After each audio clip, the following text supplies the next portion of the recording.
Hi, everybody. Hi, Kelly. Hi, Tracy. Hi, Sandy. Hi. Ah, hi. Welcome. Yeah, I was just figuring out some of the technical aspects of it. I'm Us still too.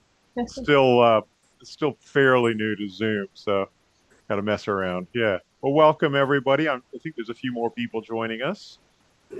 Uh, just give them a couple more minutes.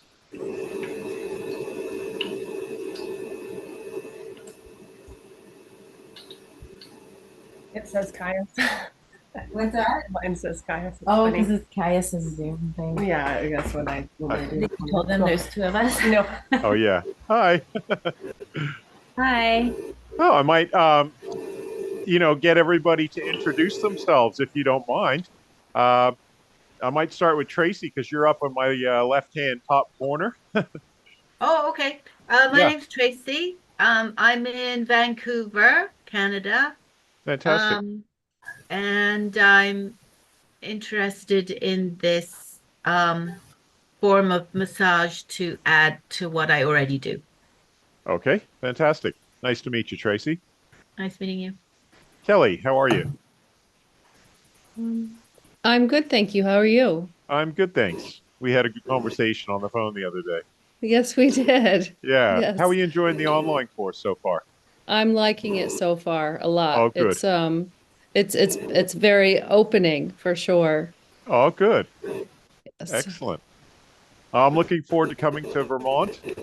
Uh, Hopefully, we're going to get enough people. It's still early days yet, but yeah, I'm definitely looking forward to it. And welcome, KYUSS, with the two of you guys. How are you? Good. It's And, actually Holly. and Mary. Oh, hi, Maggie. Holly and Mary. Yeah. Where are you That's my guys from? daughter's name. Oh, okay, okay. I wasn't sure how to pronounce it there. I didn't want to Yeah. mispronunciate. Yeah. We're from Vancouver Island, BC. Oh, okay, fantastic. Charla is going to be teaching a course over there, right? You've enrolled in that, I understand. Yep. Yeah. Um, that's coming up fairly soon, I think, isn't it? March or something? Couple March weeks. 11, yeah. March 11. Okay, great. Oh, well, welcome. How are you guys enjoying the online course so far? Really good. I'm super excited. I've been doing some practicing on my partner and some on Holly. And so far, we've had some really nice breakthrough and great feedback. Oh, And can't fantastic. wait to learn more about it. Oh, fantastic. Yeah, well, I'm sure you're going to have a great time. Charla's a great teacher. Awesome. Awesome. Great. Clementine, how are you? Hello, Fiora. everyone. I'm good. Yeah. I'm in New Zealand right now. Yeah, I saw my friend Mike bumped into Clementine at a festival. Clem did my Yeah, course in New Zealand and in London, came to the advanced course, and it's obviously going well for you. yeah, it's going well. I'm continuing my festival tour. We have one next week. I do have my style as a healer, the wellness one. Yep. It's how I reach people and make contact for other practitioners in New Zealand right now. And I Yep. may do that in Europe also in a few months. I'm going to travel a little bit around and see what is needed. And I've been having like few clients to just roll the business and do a more intensive week with them. Fan- So it's been Fantastic. great. Oh, glad to hear it's going Yeah, well for you. yeah, yeah, it's going. Oh, good. Bridget, welcome. Hi, thank you for having me tonight. You're very Um, welcome. I am in northern Saskatchewan in Canada on Oh, Treaty fantastic. Territory 6. I got to study with Yasser in Edmonton last summer. And yeah, just excited to be here and watch and listen. And yeah, thank you. Fantastic. Oh, good. Good. Well, welcome. Did you enjoy the course, obviously, with Yasser? Oh, yes, it was really, really good. Oh, fantastic. Fantastic. And yeah, I taught over at his studio. Yeah, he probably didn't have it anymore. I know they closed the whole complex down. Um, but we had a nice time over there. Lovely. Marie, welcome. It sounds like it says connecting to audio. So, oh, there you are. Can you hear us, Marie? Well, we'll just wait until you get on. Sandy, hi, how are you? I don't see your picture, Sandy. I just see a blank screen. We've talked before, Sandy. Yeah, how are you? Oh yeah. Oh sorry. Because my husband's cat just came here and Oh, yeah, so that's why. oh, Uh, welcome. How are you going? yeah, I'm good. How are you? I'm good, thanks. Yeah, yeah, Yeah. really well. And Yeah. how's your massage going? Uh yeah, I didn't practice a lot, but I think I can get the feeling of the energy that enter my body. Hmm. So I can understand that what is the good or bad energy, and I can adjust it so I won't feel that tired to the next day. Oh, good, good. That's what we were talking about in our last meeting, I remember. Oh, good. Yeah. Glad so it's always it takes time there's so many different aspects to being a good therapist, and not picking up bad energy is certainly one of them that can take you a long time to fully, master or whatever. I don't even feel like I mastered that yet. I still pick up energy when I massage people. I have to cleanse myself and do a lot of things. So good. Well, Yeah. welcome. Yeah. Tamara, how are you? Uh, I can see your screen saying Tamara, but I can't see your face there, and I can't hear you. Hi, hi. Sorry, I'm not. I've never done one of these before, so Oh, that's okay. Yeah, it took me a while to I'm get the hang of it. not, We I'm can not hear you really now. sure. I don't know how to get the picture up, but whatever. Yeah, that's okay. I see if I can. There's a thing I can do to invite. Ask to start video. See if that works. Oh, You got it. okay. Just a second. Uh-oh. I don't know what that means. Well, let's try that. See. I don't know. Your screen. Anything? Yeah, there you are. Yep, I I'm see you not now. sure. Oh, Welcome. there we go. Hi. It's all learning. And Tamara, where are you? You're obviously in North America. Canada, yeah, I Ontario. thought so. Oh, Ontario. Fantastic. Which part of Ontario? Close to London. Oh, that's a nice city. I was actually there just a couple of years ago. I was thinking about doing a course there at one stage. Beautiful little markets and things downtown. Nice. How are you going with the course so far? Absolutely. I'm good. So I finished. I was just trying to figure out. It's been a whirlwind to try to. I did the online course in December. I finished in 2022. Okay, great. And have you got a chance to practice on many people since then? Yeah, I actually opened my own home-based business. Fantastic. And it's going well? Yes. Good. Good. That's good to hear.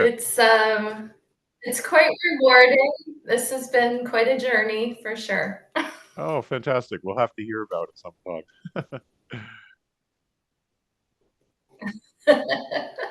Great. Oh, welcome. Jolene and Ratapu, I got the chat message saying you guys are at work and can't talk. Is that right? Work, so I'm watching and trying to listen. Okay, well, welcome. And you guys are in New Zealand and involved in the Maori healing. Is that right? I'll take that as a yes, because, yeah. Robin, can you hear us, Robin? Hi everyone. Yes, here I am. So I'm here in Sydney, but currently traveling in a car. Okay. So yeah, on my way down to the coast. So Oh, fantastic. Welcome. thank you. So I'm here, but yeah, I'll just be listening, I guess, mostly. Yeah, no problem. You're not driving, hopefully. No, no, I passed it luckily. Yeah, that would be beyond my skills, I think. I've just had to move from driving in Australia to driving in America, so I'm used to now got used to driving on the other with the steering wheel on the other side. So Yeah, well, I'm sure you probably yeah. adapt to changing often. Oh yeah, I have to do it a lot. So welcome everybody. Thanks for coming. Basically, it's a sort of meet and greet kind of meeting, and also just a questions and answers. So I thought I'd see if anybody's got any questions so far. We'll just open it up.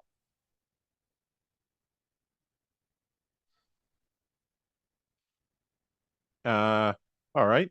How about some stories then? Tamara, let's hear your story.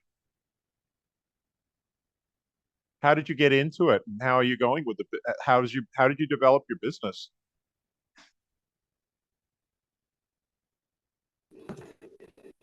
Oh, here we go. Can you hear me okay? Yeah, we can hear you now. Okay.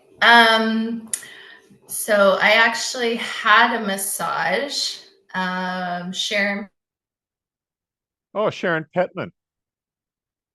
Huh.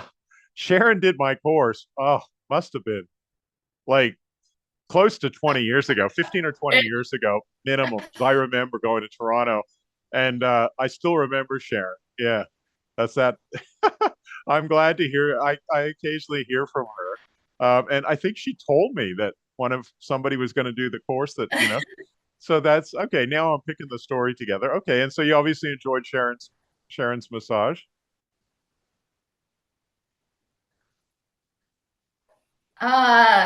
Yes, it was life-changing for me actually. Oh, fantastic. So I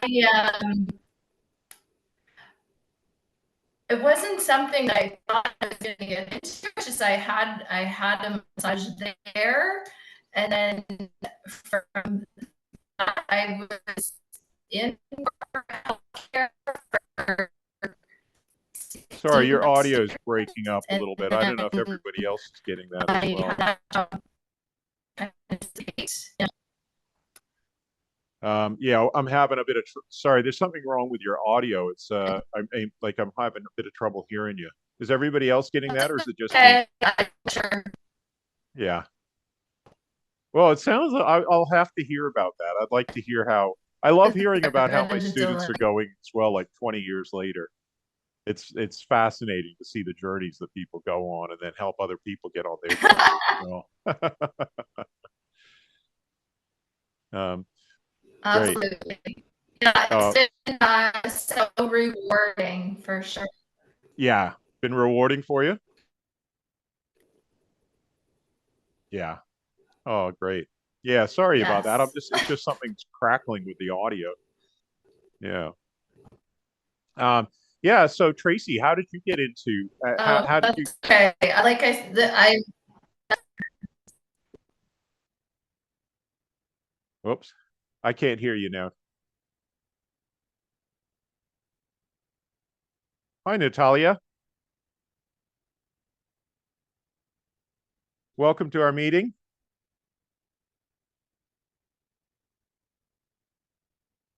Is it just me or is everybody else having audio problems as well? You having audio? Yeah. Can you guys That's hear us? because of the connection is not good. Yeah, because I can hear you, Sandy, pretty well. It must be maybe it's tomorrow's video is good, but just the audio keeps breaking up. Yeah. You can hear us okay? Yeah, I can hear you guys okay. Okay. So, yeah. Oh, well, that was quite If interesting the too. audio is bad in some way, they have to turn off the video like that the audio will be better. Oh, okay. Cool. Yeah.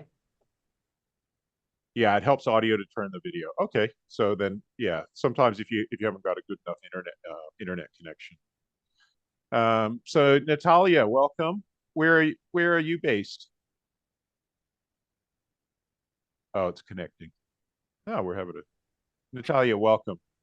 Hello, Hi, how are you? I'm fine, thanks you. It had problem to join to the meeting. Oh no, I'm sorry to hear that. It's okay. Now it's everything is good. I will do it from my phone. I wanted to do it from my laptop, but it's okay. I will do it from my phone. Oh, welcome. And where are you based, Natalia? I'm in Manitoba, in Morden, in Manitoba. Oh, fantastic. Haven't Mhm. got too many practitioners in Manitoba, so you'll be one of our first to, although Bridget's up in northern Saskatchewan, so I'm not sure how close that is, but you know, I know that. Nice to see you. Nice to see you, by the way. Yeah, yeah, nice to see you too. Thank you. So again, does anybody have anything you'd like me to elaborate on or talk about? Any problems that you're having with it, or just issues, or I just have a quick question. yeah, sure. So, in terms of marketing, not in terms of you know, what you did, handing out pamphlets and things, but in terms of giving the people the information that are new to massage. Like, I'm going to try my girlfriend tomorrow, and she's like, "Oh, relaxation massage." I'm like, "It's not a relaxation massage," you know. But I also don't want to scare her away from it being, you know, more of an energetic massage. So, how would you approach a beginner that's still open-minded, but Uh-huh. you know? Well, it's just I would say it's just a case of you know, I was talking about this in the meeting earlier today, actually, with the other group of students. It always build the bridge of trust between you and the person first before you decide what techniques you're going to use, what pressure you're going to use, what tools you're going to use.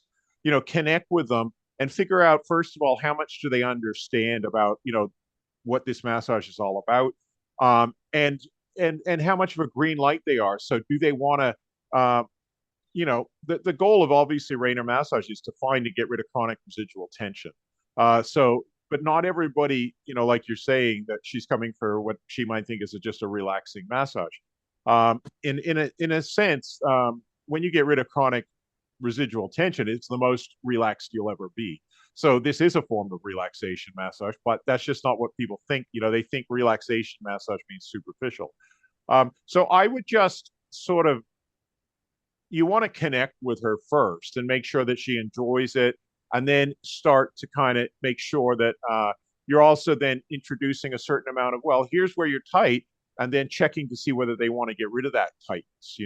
So it's that building that partnership model of medicine. So you could start off by doing something she's more familiar with, even, and doing it really well, and then kind of going, oh, you're really tight here, and then tracing that tension back to its source, because very few people understand about like bands of tension and how they're connected to like the fingers and the toes and that sort of thing. So if you just sit there and go, oh, you're tight here, that's coming from your toe, not everybody's going to believe you, right? They're just going to go, oh, that's just some idea, airy fairy. But if you trace it along the band and you go, oh, can you feel this? Can you feel this? Can you feel this? And then you can explain it to them. And then you're waiting for them to kind of go, oh, okay, that's great. Yeah, I'd really like to get rid of my tension. And that's the difference between like a green light and a red light. A yellow light, somebody who's really not sure.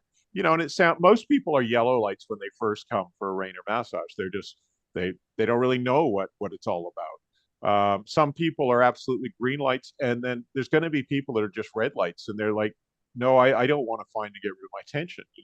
Maybe there can be various reasons why people don't want to do that. Sometimes it's emotional issues that they may have. They may have some insecurity underneath about who they are, and they're masking that with a shell. And they really don't want anybody to kind of go in beneath that, because they've developed what I call a false persona about who they are, and they don't want you messing with that.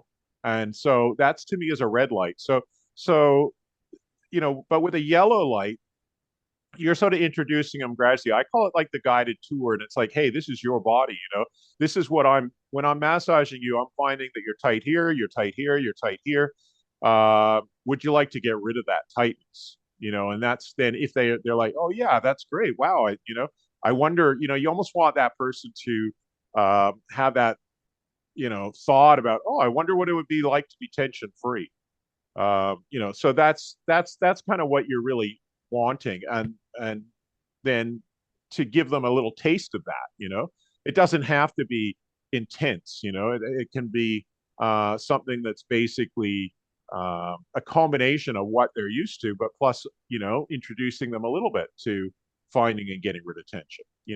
And then gradually a person would either change from being like a yellow light, which is, most people, to being a green light or to being a red light. And they just go, no, this isn't for me. And you don't want to take it personally when you have somebody who's a red light, because it's not your fault. You know what I mean? And it's like, there's no point in letting it affect like your confidence or anything like that, because it's their, it's that whole idea, you can lead a horse to water, but you can't make it drink. So just, that's something to, when you're beginning, don't worry if somebody doesn't want to get better. That's their choice. And sometimes when you care about people, you really want people to get better. And sometimes, when I look at my career and I look at, sometimes with family members, or people, you just want people to get better. And so, but they have to be the ones that make that decision. So that's something that's very, very important. So when you're first massaging a person, even if like you said, they've come for a relaxation massage, they don't know anything about what we're doing, right? Finding and getting rid of tension. So you're just gradually introducing them to them. It's like the difference between, like in this particular field, you could even have somebody extremely intelligent about another field, they university educated and that sort of thing, but they may know nothing about their own body. They don't have a lot of self-awareness about what's going on inside of them, right? So to me, I look at those people like they're in a kindergarten. They're a kindergarten student when it comes to understanding Raynor massage. So you don't want to give them university level a massage, where it's overwhelming for them, or they might have like an energetic release when they're not really ready for it, or that sort of thing. So you got to meet people where they're at. Build that bridge of trust. That bridge of trust is like an energetic connection between you and that person. And it's really about empathy, tuning into that person and going, well, what is it? Are we on the same page about what the goal of this massage is, which is to find and get rid of anywhere where you're, got chronic residual tension. So I think that's the most important thing with any new client. That's the basic thing. It's not about what technique should I use or anything like that. It's about connecting with that person and then giving them like a guided tour of their body and showing them where they're tight, and then showing them how the tightness exists in bands, and that we get rid of that tightness from getting the roots of the bands out. And then letting them make that decision as to what pace they want to proceed, if they want to proceed at all. So it's just about, it's really about connecting with that person initially. And then once you got on the same page and you've got that same goal, that's a green light. And then you can start to go, okay, what techniques am I going to use to find and get rid of their tension? So I think that's really important, because sometimes people can, get really caught up in, even if you say you really like getting massaged or Raynor massage, doesn't mean other people will, so that's an important thing to basically always remember. Educate people. We're doing and that education is involved about tension, about why people are holding tension, about how to breathe. Because to really let go of deep-seated tension, especially when it's emotional based, a person needs to get into that rhythm of deep breathing into their belly. And so that's like it's almost like stage 1, 2, 3, 4, 5. Stage 1 is just they're coming in and you're just massaging and making some connection. You're building some trust. You're building a bit of a bridge, and you're showing them where they're tight. And one of the students was commenting this morning. He's been working on a guy, and the guy didn't realize he was so tight, and he had no idea that he was tight. He just thought that was normal. And after a couple of massages from Ty, he was like, "Oh, I can move my calf muscles. I didn't realize my calves could move." He was commenting with his wife, and it's like, yes, your calf muscles are meant to move, And so with somebody like that, again, even the guy could be university educated. He could be brilliant at his particular field, but at this particular field of knowledge of his own body, he's very much like a kindergarten student. And we're just giving them awareness about what's possible, because a lot of people aren't educated about, chronic residual tension and the effects of it. And how to breathe to get rid of tension and things like that. So we just got to connect with people from where they're at, and that's the art form. I always say, even like techniques are like having a tool bag where you have tools in your tool bag, but you need to figure out what is it that you're doing, and that's why we're artisans and craftspeople rather than like assembly line massage therapists. A lot of the massage schools, they'll teach people, you do 5 strokes this way, 2 strokes that way, 7 strokes this way, and do a couple round things. And they do the same treatment for everyone. I once went for treatment in Tasmania, and I was like, oh, I'm feeling a bit stressed, so I'll get a 2-hour massage. And they're like, we don't do 2-hour massages here. And I was like, okay, I'll get 2 1-hour treatments, please. And they ended up doing the same routine twice. They did it for an hour and then started the routine again. And that's how a lot of therapists are trained. But that's not how I think a good therapist is trained. We should find the tension, we connect with the person, and then we find their tension and get rid of it once we've got that green light and the person's basically given us that permission or that acknowledgement that they want to get better. Oh yes, please. Oh, this is great. Please, and then the more green light, they can breathe deeply, and you can work them higher up on their pain threshold, and so that's how I proceed with anybody. So to me, like, your friend is more like a yellow light. She has a preconceived idea of what massage is about, but that doesn't mean she's blocked to what we're doing. She may be, she may not be. So just get in and work with her and check with her about is it okay? This is, first of all, explain what we're trying to do, which is to find and get rid of tightness. It's not just about feeling nice while you get the massage. It's about actually experiencing the benefit of not having chronic residual tension in your body.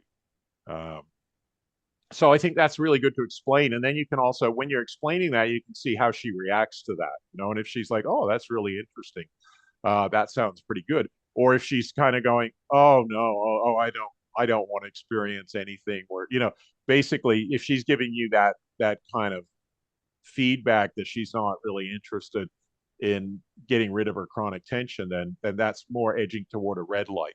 And you could still try, but if you're constantly getting that, then you kind of want to stop working with red lights as soon as possible, is my opinion, because there's more likely to be trouble come from those kind of treatments. You may be with the best of intentions trying to help them, but if they're not acknowledging, first of all, that they've got tension and want to get rid of it, then they'll blame you for anything that's sore or anything, that feels uncomfortable, or even like you might stir up some emotions and then they project them at you, especially if they've got repressed anger and you start stirring that up, and then all of a sudden you're the cause of that anger.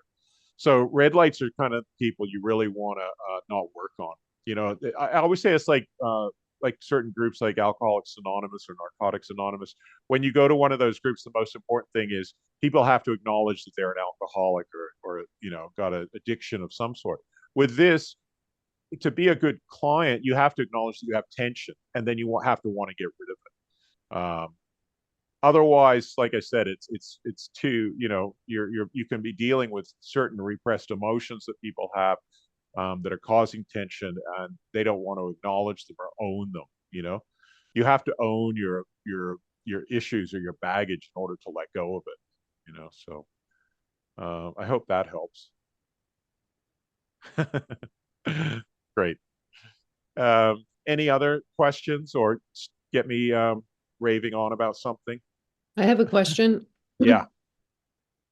I'm just like getting started and going through the online class right now, but as far as like starting to practice, I was wondering what everyone else was doing. Did you like buy a table and then brought them into your house, or did you rent a room, or how did some of you go about that?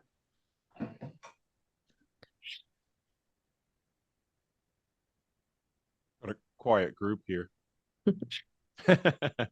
We both have our own tables, and I've just been using my home space, but it's also been with people I know, like my sister and my friend, and So you kind of just start with your friends and families. You got a table and yeah, and then definitely starting with friends and family. Like, I'm not charging or anything. We've just both done an online course, but now we're going to practice on each other and such. But yeah, trying not to spend money on a venue unless I have paying clients to start. And I'm more comfortable working on people I know to start, because then I can, chat with them, be like, oh, because I'm trying to find the bands, I'm trying to learn them too. So if it's somebody, it might be easier, or that's what I'm finding.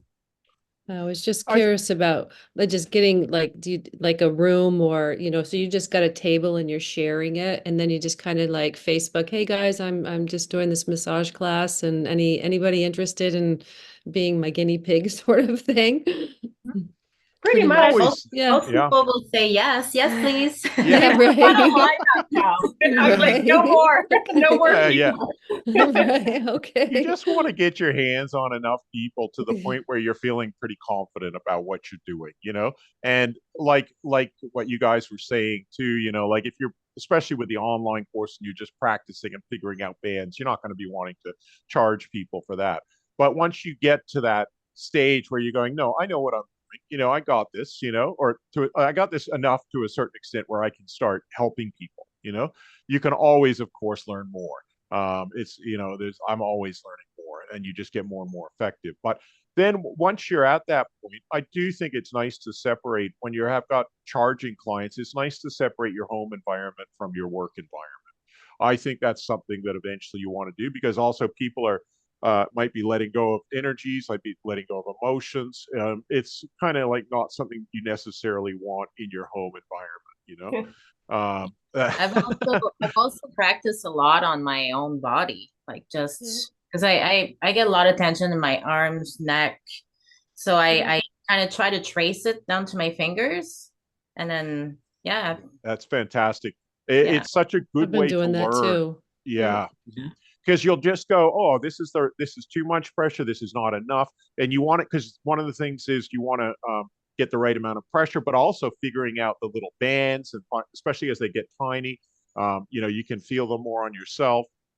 So I think that's fantastic. Just get that, get as much practice in until that point where you go, yeah, I feel like I can do a good job and do this in a professional manner.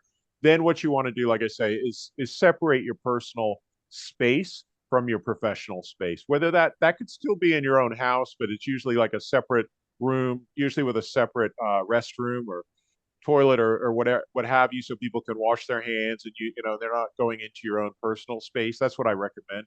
Or it could be an office space. It could be working at a spa. It could be where you're renting perhaps a room or something like that. There's obviously a lot of potential there.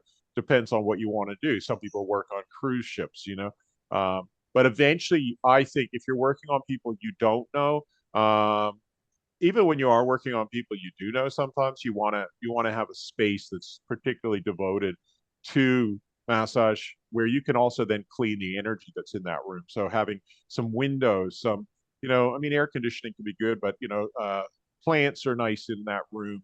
I sometimes smudge, using the sage sticks or even some incense, just to clean out the energy, because we're basically, I call it separating the wheat from the chaff with people. We're getting rid of everything that's not them. And sometimes that can be quite ugly energy, and so you want to be able to have some sort of ability for that energy to flow out of your room.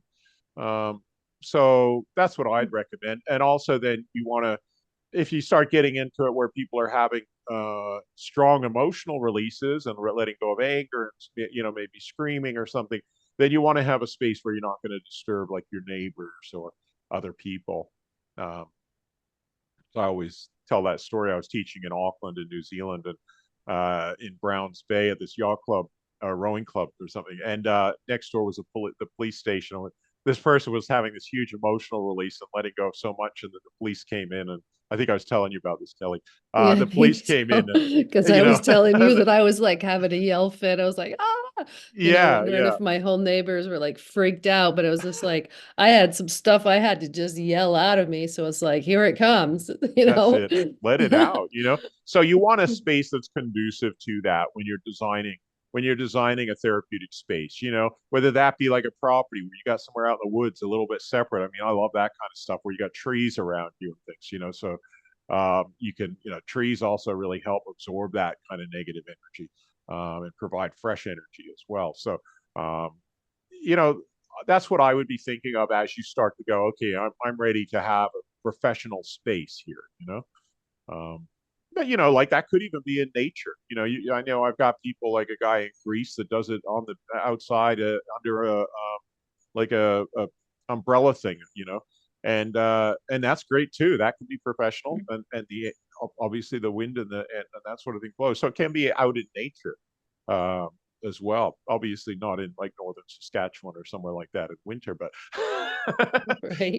yeah, unless there are people into that Iceman kind of, Yeah, the we could plunge. combine the Iceman approach, but yeah, But I that's guess what I would say. you're in people's etheric field, their energy body. So Yeah. yeah, just that clean, even when you're practicing, even to be aware of the intent and the cleansing after too, even if it's just like friends and family, just don't ever overlook that aspect of it. Absolutely, because and especially if you've got other people that you're living with, like young children or something like that, they can be even more susceptible. I got a 5-year-old and a 2-year-old, and they can be more susceptible to picking up energy than adults even sometimes. So that's something to consider as well if you're working in your own home.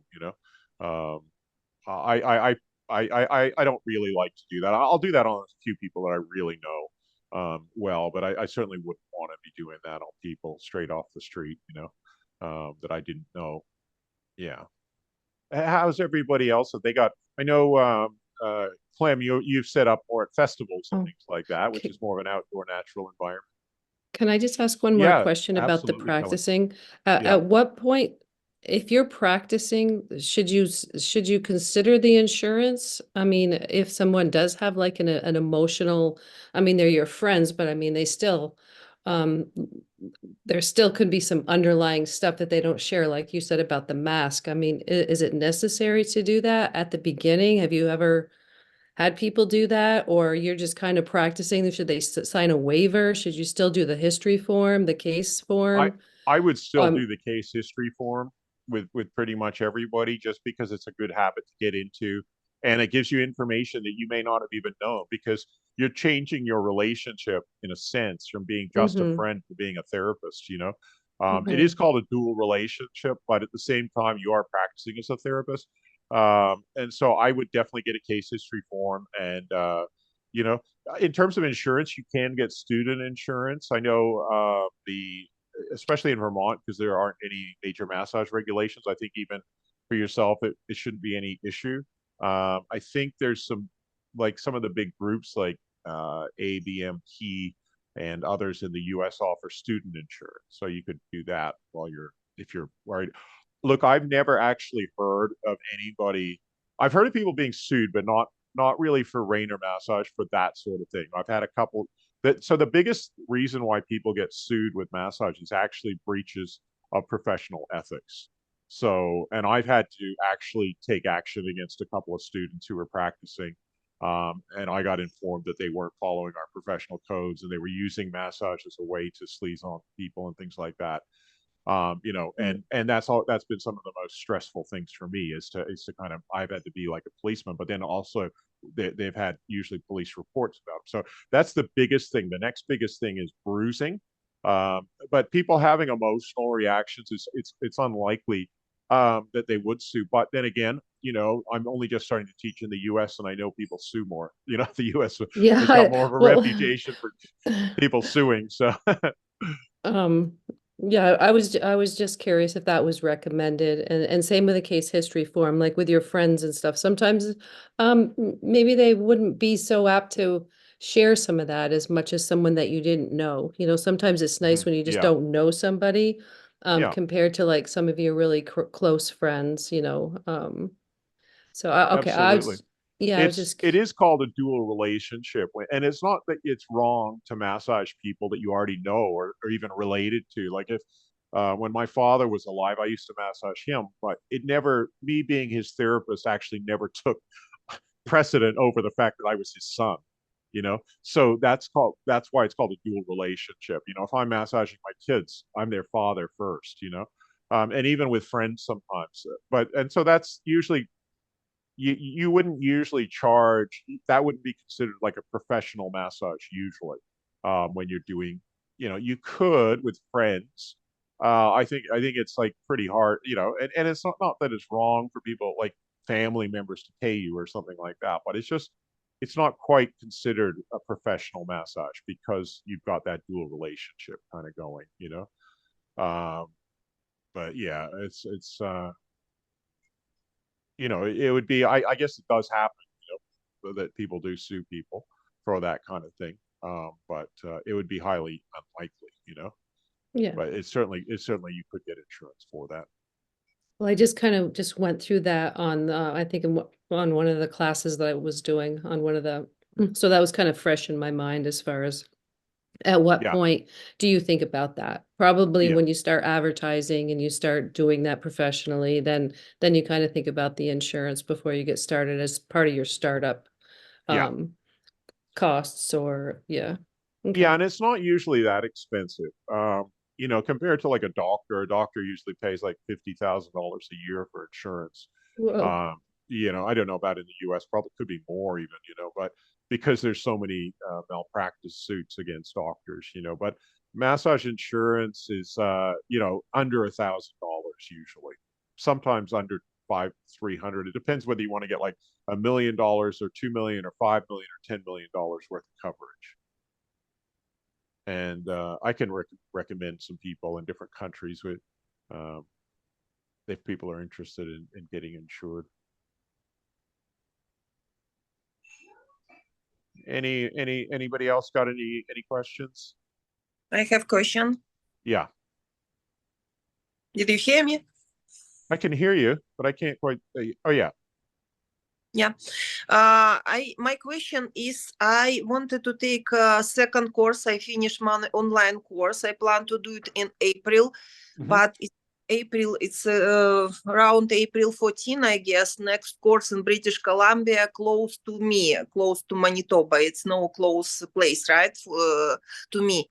And I not able to take this time, and I would like to ask, do you have extra courses at the end of April or in British Columbia or somewhere in Manitoba? Not in Manitoba, I know it's usually it's in British Columbia, right? Yeah. Do you have extra courses except the schedule which I saw on website? Do you have extra? No, pretty much everything that we've got on there is on the website. I'll be teaching in Vermont. I just put that on the calendar a few weeks ago. Kelly's coming to that course. I know that's across the border, but that's probably not much further than British Columbia from Manitoba. But that'll be June. But yeah, if you have a look on I think it's Raynor. If you just type in Google Raynor Massage Worldwide Course Calendar, I know we've got 2 teachers over there, Charla and Karina. I know Karina is just teaching a course this week, and she'll be teaching. She teaches up at 100 Mile House quite a lot, and Charla then is teaching in Victoria in March, so in a couple of weeks. And she's doing a few other courses in Kelowna because that's where she's based. But I have only time in, do you have extra courses or not? It's according schedule. Everything is according schedule, right? Yeah. It's because we need a certain minimum number of people just because our costs are quite high in getting to places. And although the costs of, like, for Karina at 100 Mile House, for example, are much lower because she's based there, or Charlotte, Kelowna. But yeah. What about, I would like to ask about when we do pain relief and we start from the toes. For example, I had my client for massage. It's my friend. I did get a pain in her feet. She can't do step properly because it was pain and tension. I found out, I offered to her to use chopsticks. It was painful. I did it maybe 3 times, come back, did massage and come back to her feet again and again. When I feel that she feel relief, this pain and tension is gone almost. I finish my massage, and next time I repeat again. I did maybe 2 times for her such massage with chopsticks. And my question is, when she doesn't have any pain in your feet, should I continue to work with chopsticks on your feet, or it's how to maintain how to do maintenance massage for Yeah. this person? It's my question. Okay. So once you've done her feet, then you want to, follow that up into her ankles and her legs and her abdomen. And then I would do her arms, make sure both of her hands are loose before you move them into maintenance, so that would be the thing. And then once you feel you can't feel any more tension anywhere, that's to me is the changeover from excavation to maintenance. And then maintenance, what should be where you're basically able to get rid of all the tension that's built up, say, in 2 weeks or a month or something in one treatment, whether that be 1 hour, 90 minutes, or 2 hours. So that would be maintenance. And that involves basically you having to make sure that you can feel the tightness. So eventually you don't want to just, for example, be using a chopstick without actually feeling that tightness, whether that be an energetic tightness or blockage or physical. So when you then it's, once you've got to that point where you go, nah, there's nothing, there's no charge, what I call a charge there. Then yeah, move up the band or move up the leg and make sure the whole leg is nice and loose. If you start to feel any tightness in any of the bands, then you got to come back down until you might have missed a spot. And then, but then I would go make sure you do that then with her arms and follow that up into her neck and her shoulders, then move her into maintenance massage. And then you can do chopsticks with maintenance massage, or you could just use your fingers depending upon the person. But should I continue to do all this stuff? I mean, should I do massage for her with chopstick always when she doesn't have any pain? Should I continue to do it? You don't have to. You don't have to. Once you've moved into where there's no pain, where there's no charge, then you could just do a maintenance massage with your fingers. And maybe even that's a nice time to add some oil to the massage. And just keep the tension, keep any tension from building up. Yeah, you don't have to use chopsticks for that. Okay. We only work with chopsticks when a person has a pain, right? More so, yeah. Pain, because pain is a sign of tension. So yeah, the chopsticks are to get rid of usually for excavation, of getting rid of the deep-seated tension and getting it out from the roots of the band. So it's usually, but not always. I use chopsticks on myself all the time because I'm constantly massaging people and doing even my feet. You can still use chopsticks as a form of maintenance massage. Even if you say something, if we look at tension as being 1 or 0 out of 10 being completely loose, 10 being extremely tight, even if you're with maintenance massage getting rid of something from a 3 or 4 to a 1, you can still use chopsticks if you want to, but you might be able to get rid of that in another way as well. It just depends on the individual. As long as you're bringing that even with excavation, it's more likely that we're bringing tension down from like 8s and 9s down to gradually, in one treatment, we might bring it down from an 8 or 9 to a 5 or 6. Then the next one, we bring it down to a 3. Or it might be slower, it might be faster. But maintenance, you shouldn't be, it shouldn't be painful, because most of the time it's painful for people to receive a Raynor massage when they're like 8 or more out of 10 tight. The more tight they are, the more painful it is. Whereas, once you get people to a 7 or below, 7 still, it's a bit uncomfortable, but it's not so much painful. But once you start getting people like below 5, it just kind of feels nice when somebody works the tension. It's like, oh yeah, I feel aware of that, and I can breathe and let that go. But it's not even uncomfortable, And that's what you want to do with maintenance massage, is be getting people where they're not building up to these chronic tightness that many people are. Because most people, when they walk in, they're like 8, 9, 10 out of 10 tight, and then it's uncomfortable. Less than 5 level of pain. It's like maintenance, right? It's I would say, yeah. Yeah, especially if you've already got them down to a 1 or 1 or 2 out of 10 tight, and then you see them 3 weeks later and they're just gone back up to 3, 4, or 5 or something, and then you can again reduce them down to a 1 or 2. Then that's maintenance. That's keeping it down. Whereas excavation is that process of getting all the bands from usually higher numbers like 8s, 9s, 10s to 1s and 2s.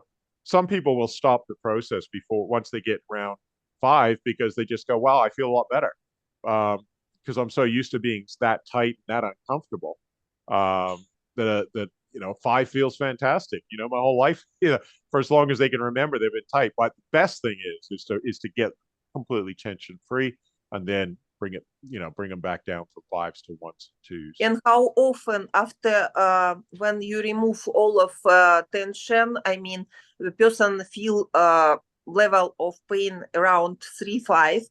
How often do you recommend to do massage for this person? So with maintenance, once a month, once 2 months, how often? At least once a month for the vast majority of people, but some people need it more often, even maintenance massage. So people who have very stressful lives, like say, for example, like emergency service workers and things like that, if they're working nurses, people like that would need it probably once a week as a maintenance, I would suggest, and then sometimes parents with a lot of kids, if it's busy, or people running a business, so the more, it's like some people have more stressful lives, therefore they're going to get tighter quicker, and therefore they need maintenance massage on a more regular basis. Whereas other people, their lives aren't too stressful. I always say if you don't have any kids and you don't have a business, your life's probably not too bad in terms of stress. Kids and businesses tend to stress people out,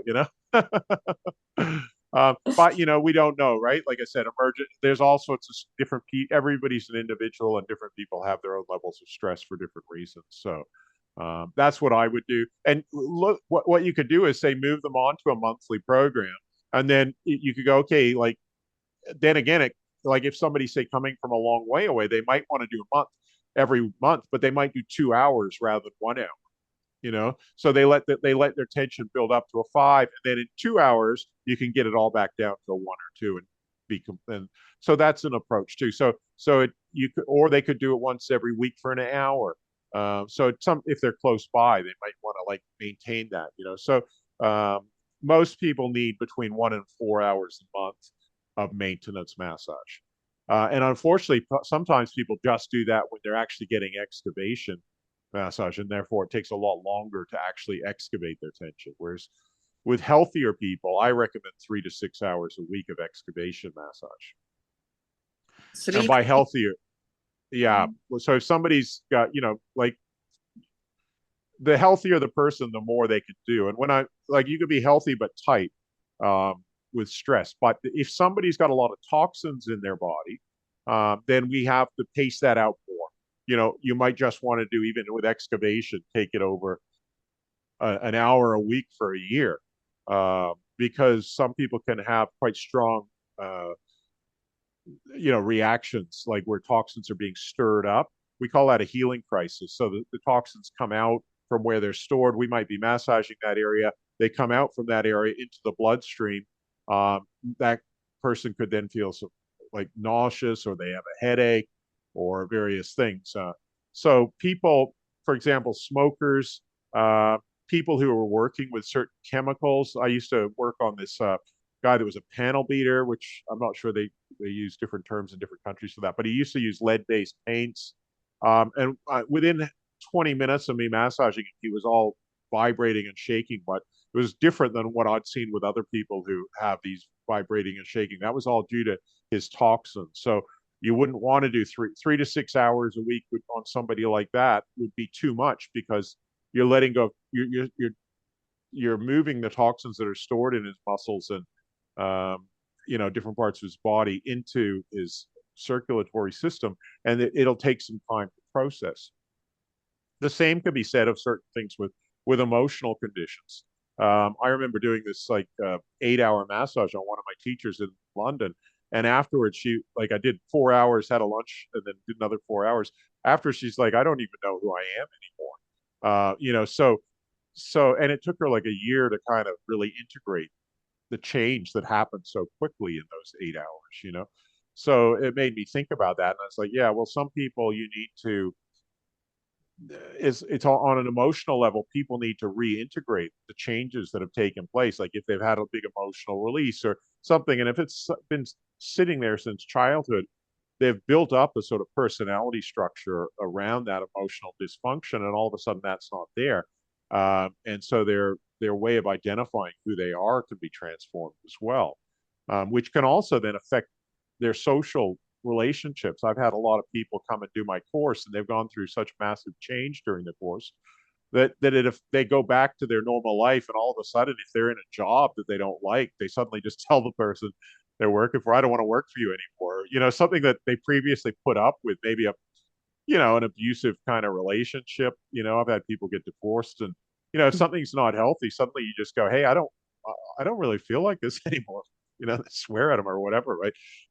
And so that can be it's not just on a physical or even just a psychological level that these transformations can take place, but they can take place on a social level as well.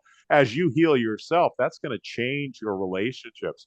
And some of that should be good, right? But if you're in a relationship with somebody that is enjoying having you feeling disempowered because they've got a sense of power over you, then all of a sudden this massage can actually make you feel more in touch with yourself and more empowered. Then that's going to affect that relationship, and it could actually cause conflict. But it's actually a healthy thing, because it's healthy for a person to kind of sometimes get out of unhealthy relationships. So I've had a few people kind of come to me after the course like, wow, you really stirred my whole life up. They feel happy about it, but maybe some of the other people in their life don't. You've changed my wife, or you've changed my husband. It's my case, to be honest. That was your case? Yeah, I literally quit my job the day you gave me the massage. I just text my boss, and I didn't go there anymore. So yeah. Yeah. So would that be what you were referring to as either I think you said energetic or physical blockage? Mm-hmm. Is there a difference between those? Well, energetic blockages manifest physically. So when we feel a body and it's tight, the reason that's tight is often because of the energetic blockage. And what is that energetic blockage? Well, that could be a lot of different things. That could be emotions. That could be what we call the chi, or the life force, just not flowing properly. But oftentimes it can be something, maybe we're disempowering ourselves. Like sometimes people are told different things as children, for example, that you're never going to be any good, or you're not, or you can't trust your intuition, or you shouldn't do this. And it makes people a bit like cut off from what I call their hara, which is their belly, and their intuition and their core sense of power. So that actually causes a blockage physically, especially that particular blockage. I see a lot. I call it, often people have what I call a rock in their belly, right around the big toe belly band as it comes near the belly button on either side. And that one's a huge, when you get rid of that blockage in people, it almost always produces huge transformations. I think, Clem, you had that when I was working on you, from what I remember. But that's actually quite common for massive, and that'll produce a massive transformation in people. So yeah, for me, I had a lot of emotional blockage for a few years, actually. So yeah, you literally get it out this and transform.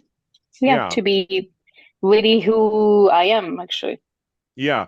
So that's why it also matters, like in terms of how often do we treat people? Well, how powerfully are we working with people as well? And how much are they ready to get back in tune with who they really are? Because for some people that's actually scary.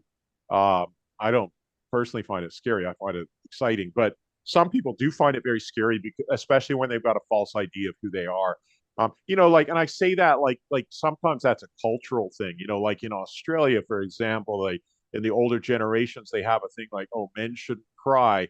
They have it's very much this fake mask, this structure about who or what a man should be, and they're brought up like that from the time they're kids. And I've worked on a lot of men, and they got it's like a shell that they've got, and when they, even though they've got a lot of sadness in, they're taught that, oh, if I cry, I'm not a man anymore, and that's their definition of who they are. So that produces a huge thing, and some people that's quite tricky because they got to deal with stuff that's been brought up as to their identity from childhood, and they even have certain cultures, like I was saying about Japan. I think I was talking about this, Kelly.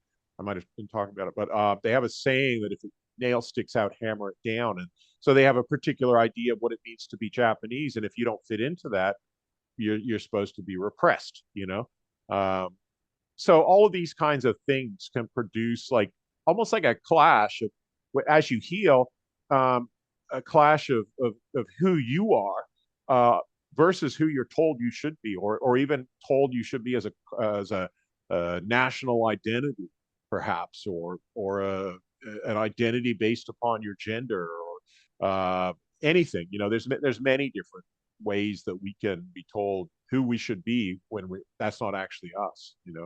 And all of this will come up for people because it's like I say, you got the real person underneath, which is what we're trying to increase, and that's what we call vitalistic medicine, right? That the core vitality comes from the real person, or what's called the Atma in Ayurvedic medicine.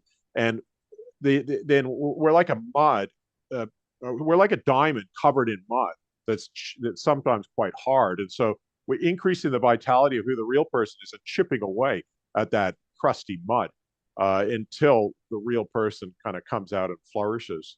But a lot of the time, sometimes people think they are the mud, and oh, that's me. That's whereas it's not. And sometimes people aren't ready for that until they have things like a midlife crisis or a near-death experience, and where they're willing to challenge who they are. I had this other guy, and he did our course in Sydney. 6 kids. He was in his 50s. He had like an exorcism during the course, and after it, he said, my whole life's been a lie up until this moment. And that was profound for him. And it was an intense thing. It was such an intense massage. Like the whole room was filled with this, stuff. And that's a whole nother subject, of course. But that was, his whole life had been a lie. He'd been lying. He'd been trying to fit into what other people thought he should be, living that lie. And I think he came to a point where he was sick of it.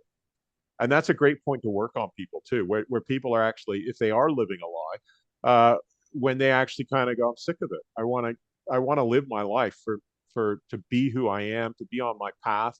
So that's why I say sometimes, midlife crises are a great opportunity. Actually, if your middle of your life is when you realize that your life's, how do I say it without swearing, but basically been, full of shit.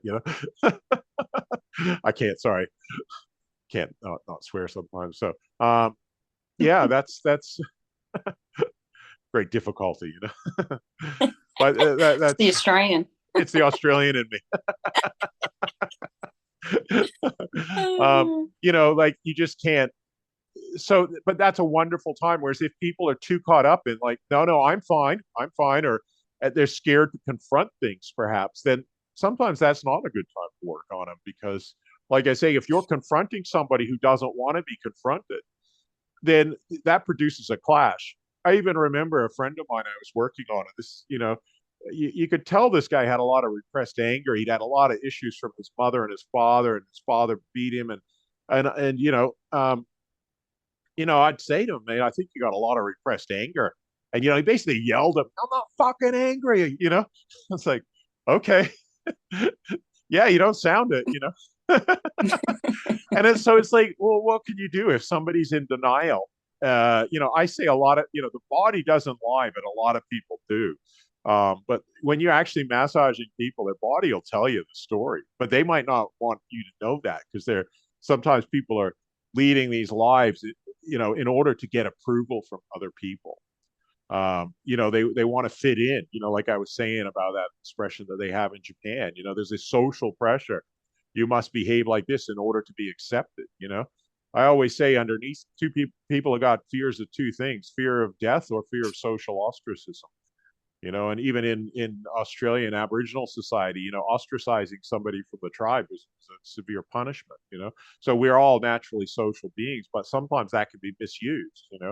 And you can see it in certain societies, whether that be like North Korea or obviously extreme examples, but even like I said, Japan has that. But it's not just there; it's in Anglo-Saxon societies as well, for sure. Sometimes it's harder to analyze your own society and look at what are the unhealthy influences that have been put onto me as to who I am. You know, I always think when we look at what is health, we need to look at who are we on a deepest level, and are we in tune with ourselves?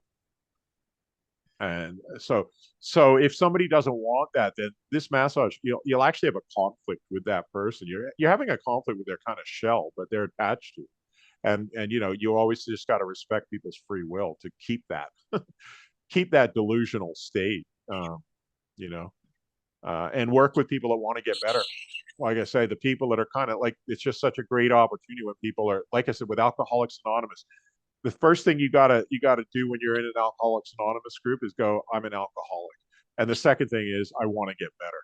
And that's the same here. Is I have tension and I want to get better.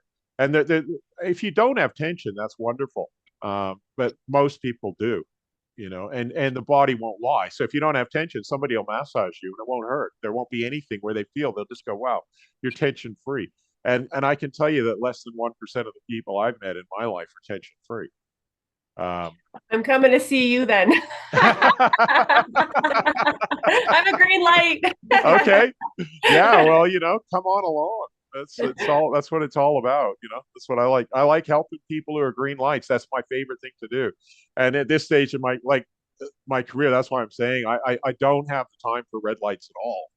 I'm extremely impatient with people that don't want to get better. I'm like, what's our relationship about here? It's not a professional healing relationship where you're just wasting my time, I'm wasting yours. Let's get on. There's 7 billion people out there. So that's how I'd suggest too, whether they be even friends and family. You can't only help somebody to that extent. It's not like I can help all just because I'm related to somebody that I can help them. If they don't want to be helped, it's just a frustration, and it'll just it'll change your relationship and annoy that person. So work with green lights, change yellow lights, hopefully through education. Change a yellow light to a green light, hopefully. Do the best you can. That's all you can ever do. And that's something, don't get caught up when you're working on people. Don't get caught up in some idea of perfection, Just always do the best you can to help that person. Keep the goal in mind. The goal is to find and get rid of tension and help that person be more in tune with who they really are, and do the best you can, and it's very rarely going to happen within one treatment, 1 hour or something. Most people require at least 10 to 40 hours of work for excavation. So the other thing I suggest is not to be impatient. Do the best you can and get as much done as they're willing to do and what you're capable of doing. But if it's, if you need a treatment plan that's going to take 3 to 6 months, that's fine. That's life transforming. Like the difference between having 20, 30, 50 years worth of tension and letting that go is absolutely profound. So and it's something you need to impart into your clients, as to people. This is wonderful. But all you can do is encourage, right? You can lead the horse to water, but you can't make it drink. It's their decision in the end.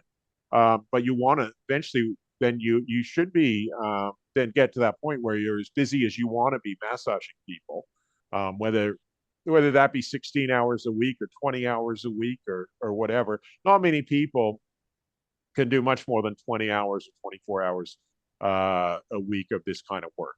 Okay, you'll probably burn out unless you're like a superhuman.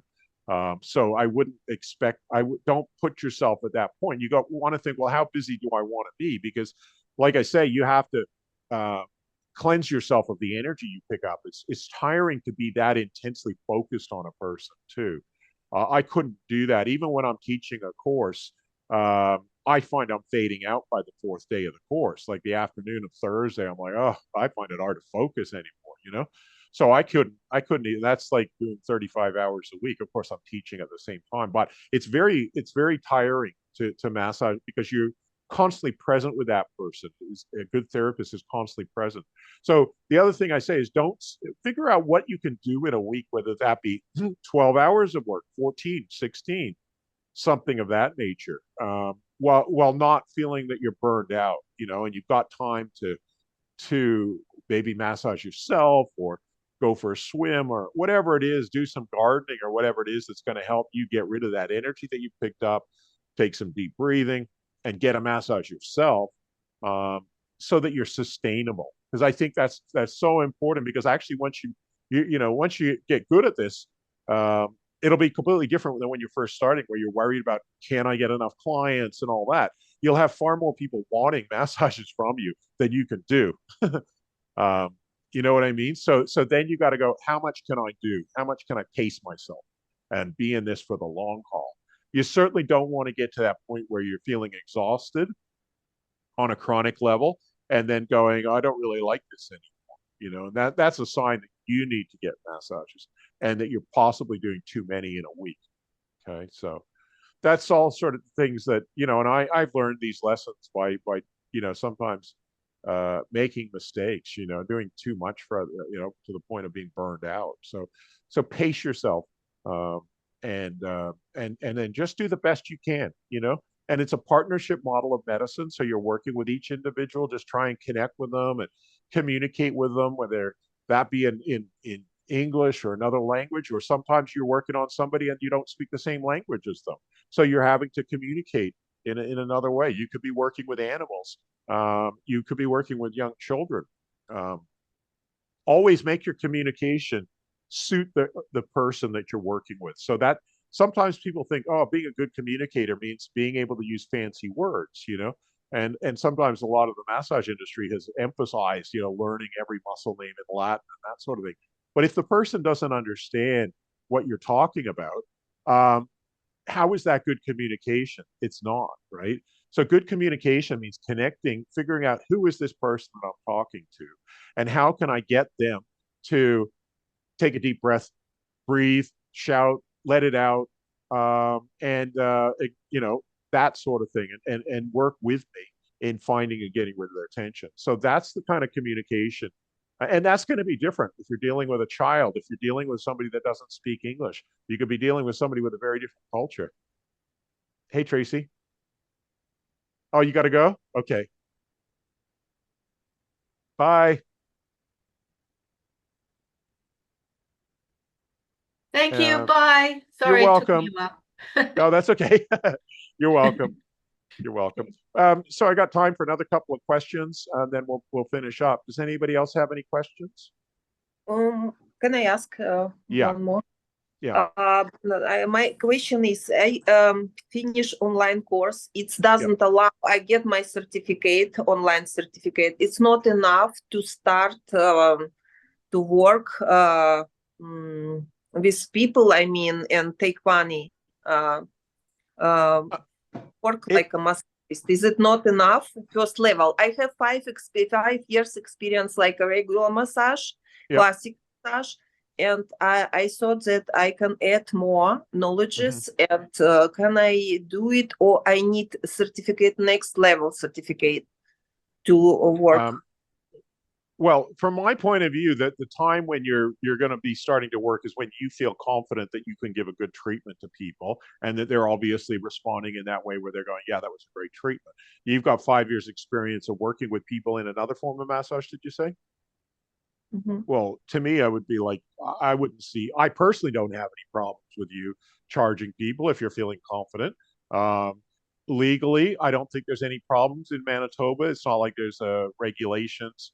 Even in other provinces in Canada, the big regulation there is not using certain terminology like registered massage therapist or RMT and stuff like that. You can't even use the word massage and therapy in the same context. Basically, you have to use massage separately in BC and Ontario, or call yourself a massage specialist. But I don't think that's happening in Manitoba. So I think the only issue then is what does an insurance company require in Canada? And there's been a lot of upheaval in the insurance industry in Canada in particular. But I've got some. One of my students came up with found a good insurance broker. There are a few that I can recommend separately. I'll have to look them up. So if you're interested in that, just shoot me an email, and I'll pass on the details that I have for Canada. But yeah, so I don't have a problem with it.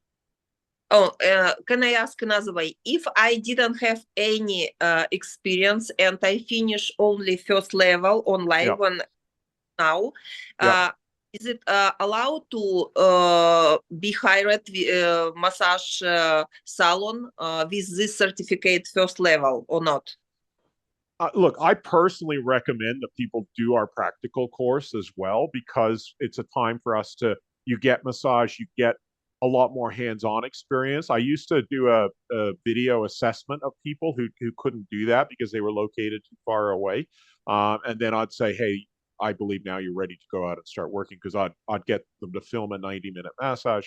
And it would be an extra cost and everything like that. And I'd sit down there for about 2 or 3 hours, and I'd give them feedback on their treatment. It's not.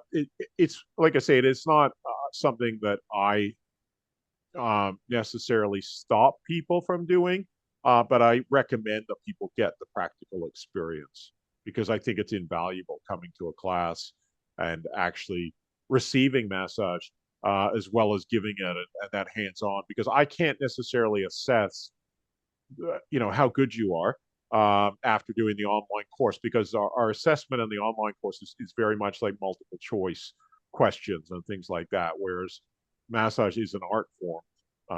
And it's something that, like, everybody's going to bring what they have into it. But it's important to assess on like things like how's the person's empathy, for example. You can't necessarily assess that through multiple choice. Can they build a bridge of trust? And these are all things, of course, that will develop over time, and they're not something that necessarily is that person's, some people just naturally have that as well. So they bring in certain gifts. They're like, oh, I really felt safe with that person, whereas other people don't. So I prefer when people come to one of our courses, but it's not mandatory, but it's recommended. I mean, if you've already got experience doing it, then I don't have a problem with that, relating to clients and things like that in your previous business. And I wanted to take second level of your massage, and I would like to do it maybe in summer, and it will be great. Yeah. I take another certificate, second level, right? It's powerful, more professional, right? Second in person, I mean. Yeah. Mm-hmm. Yeah, no, I think it's great, because you also get to experience. The thing is, like, with the problem I think with just doing it online is you don't always get to experience, except you can work on yourself, but you don't get to experience getting a massage from an experienced therapist, which is like the teacher, for example. Receiving a massage from the teacher is an invaluable experience, because you get to learn so much from the inside, what it means, what it feels like, but also like what the transformations that can take place and things like that. So I always say there's like 3 major ways to learn: by watching, by doing it, and then by having it done to you. And actually, even within those, like having it done to you, you can learn about having it done to you by somebody who's really experienced and knows what they're doing can be an amazing experience. You can also learn about it from having it done to you by somebody who doesn't know what they're doing, and you go, I really don't like what that person just did. I mean, there's certainly things that I learned, like, for example, when I first started massaging, I was taught, don't let the person get cold on the table. Now, that was a theory, and I was like, oh yeah. And I remember then getting cold on the massage table and going, this is why we don't do it. So I understood, even by people making and certain techniques people use, and I was going, oh, I really don't like the feel of that technique, or I don't like what they're doing, or their awareness, or I don't like certain things. So you can also learn from bad massage, but the most important thing and the best thing is to learn from receiving. from somebody that knows what they're doing. And obviously, we can't do that in an online course. That's just not possible. So that's why I'd highly recommend following it up. But I found, I just instituted the online course just before COVID, actually, just in like 2019. And I found people now, because I've been teaching since like 1997. And I found now that people doing the online course first, then coming to the class are so much, I can teach them so much quicker than previously, you know, whereas it was like to try and teach everybody everything in the 10 days. Now I take people really far who've done the online course because they already know what can happen. They're not, oh, you know, they're not too worried about having an emotional release. They understand about breathing. It's not like completely foreign to them. So I find it now I've sort of made it, I've gradually implemented where everybody does the online course first. And then it's just it's wonderful then when we get a class load of people who are enthusiastic and we just get into it. Excuse me.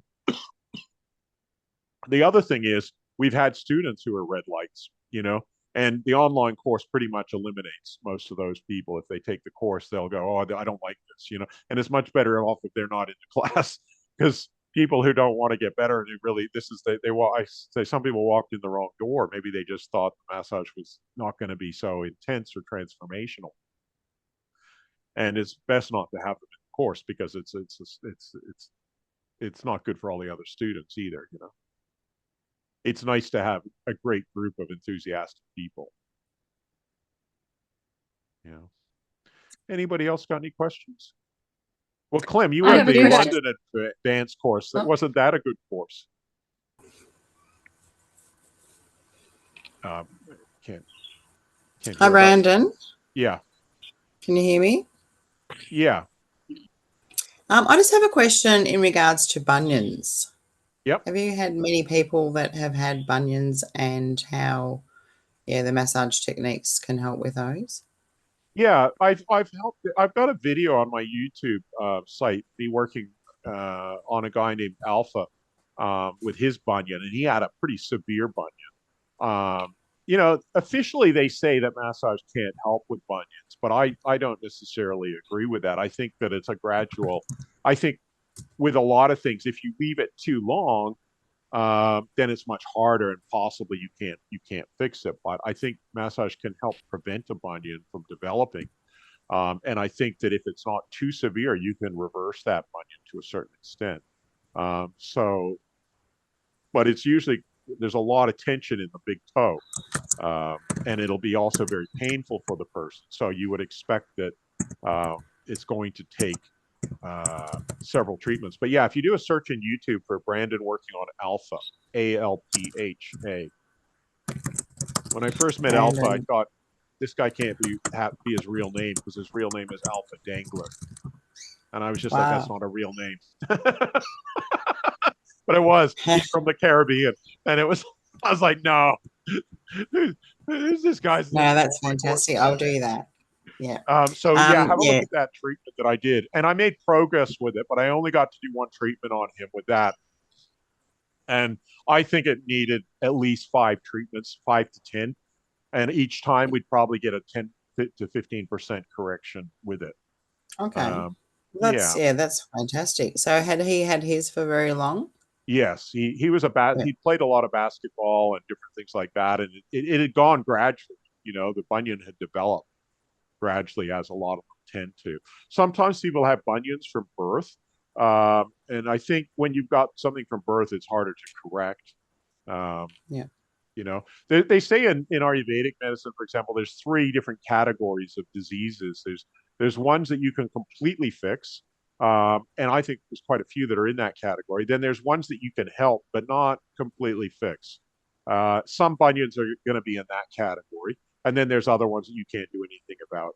And I also see with certain injuries, like I've worked on a lot of people with motorbike who have, like, say, wrecked their ankles in a motorbike accident, and they've got like metal things, and the whole structure of their ankle is completely messed up.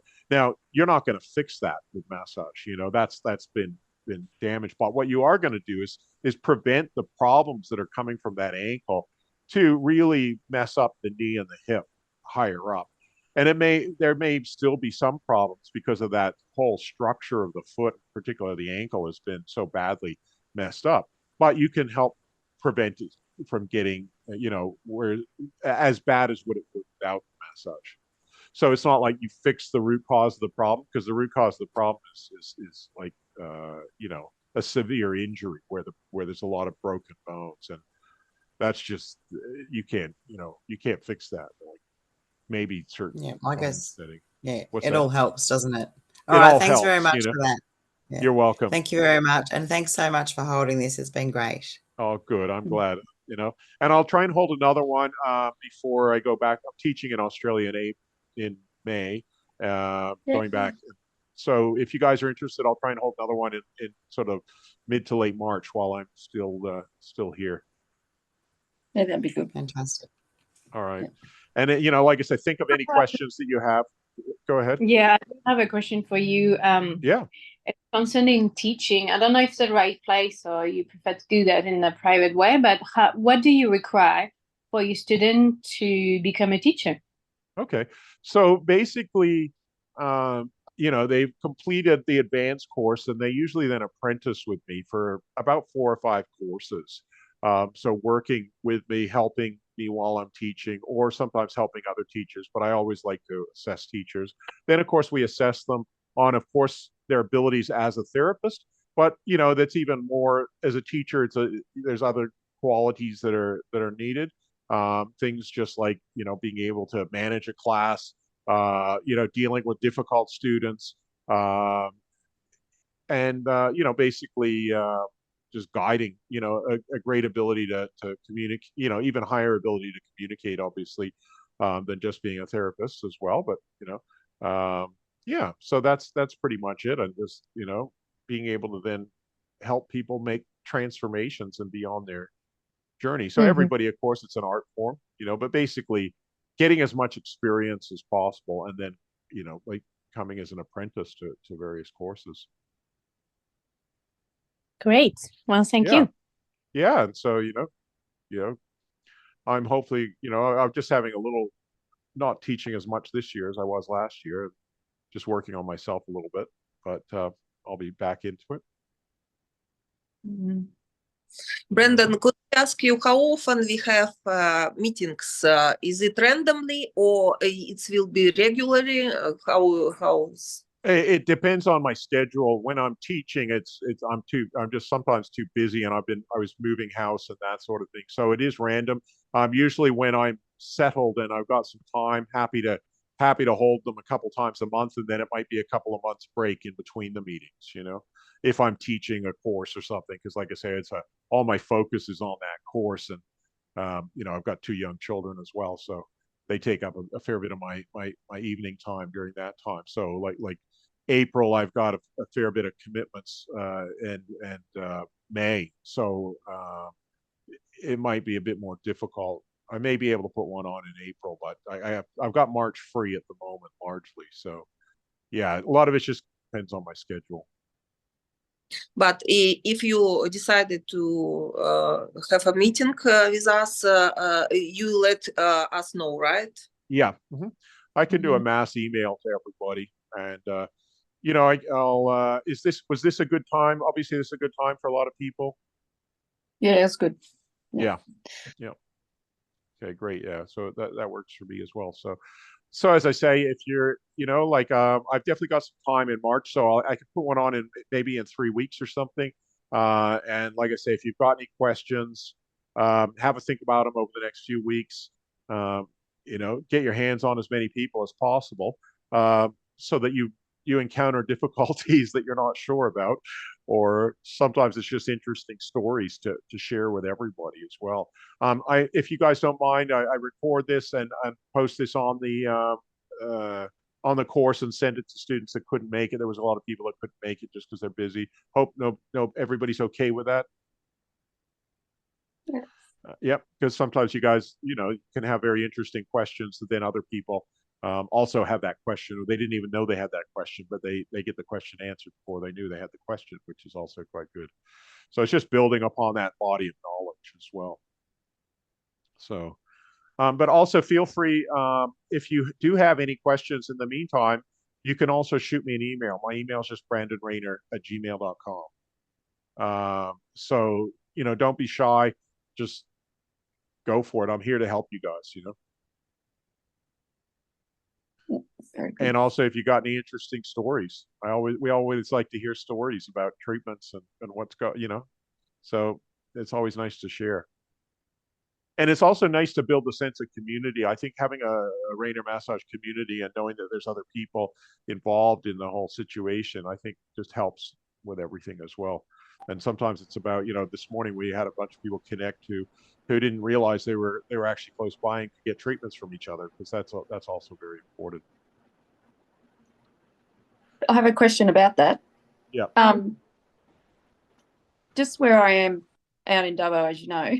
Yeah. Do you know if there's anyone nearby me out the Central West? I know I trained a couple of people from Dubbo in one of my Sydney courses. Yeah. Megan Duval or Deval or something like that. You could do a search. I think it's DEVAL or DUVAL. And then I also trained a woman that was actually involved in, I'll have to look up her name, but she was involved in helping police through post-traumatic stress disorder. And she was from Dubbo. Okay. And so she was massaging some of the police in order to help them with their trauma. That's great. So many police are out on PTSD leave. And this actually is really beneficial. I've massaged a couple of friends of mine that were police. So she's out there somewhere, but I'd have to look her details up, and I'm not sure if she's still practicing, but I'm pretty sure Megan Duval is. I've seen her posts on Facebook and stuff like that. So yeah, okay, great. No, that'd be good, because I haven't actually received one myself, and I've just done the level 1, and would really love to receive one before I see you in Gympie. Yeah, absolutely. I told you my father's from out that way. Yeah, you did. Yeah, that's so such that's a small world. I know. He's from crazy, even more outback than Dubbo. Yeah. But I went out there on a road trip recently, so yeah, I know Dubbo pretty well. Yeah, that's great. Yeah. Well, it'll be great, Jolyn. Is it Jolyn or Jolanne? How do I? Jolanne. Jolanne. It'll be nice to meet you in the Gympie course. I'm over in America at the moment, but I'll be heading back there in a month or so. Oh, I'm super excited. I can't wait. No, it'll be great. Oh, great. Just to get some hands-on and practical. Oh, that should be a lot of fun. Yeah, definitely. Yeah. Awesome. Oh, great. Thank you. I didn't get to injury. You must have come out a bit later, so we didn't get. Sorry, I was getting. No, that's okay. That's okay. Oh, yeah, that's okay. Fair enough. Well, it's good to meet you. It's always nice for me to put faces to names as well. Absolutely. Yeah. All right. Well, lovely. Thanks everybody for coming. It's been wonderful, and keep up the enthusiasm. Keep up working on people, and just do the best you can. Thank you, Brandon. Yeah, you're welcome. Thank you so much. Yeah. Thank you very Okay. much. All right. Bye. Thank you so much. Bye. Bye. Let's go.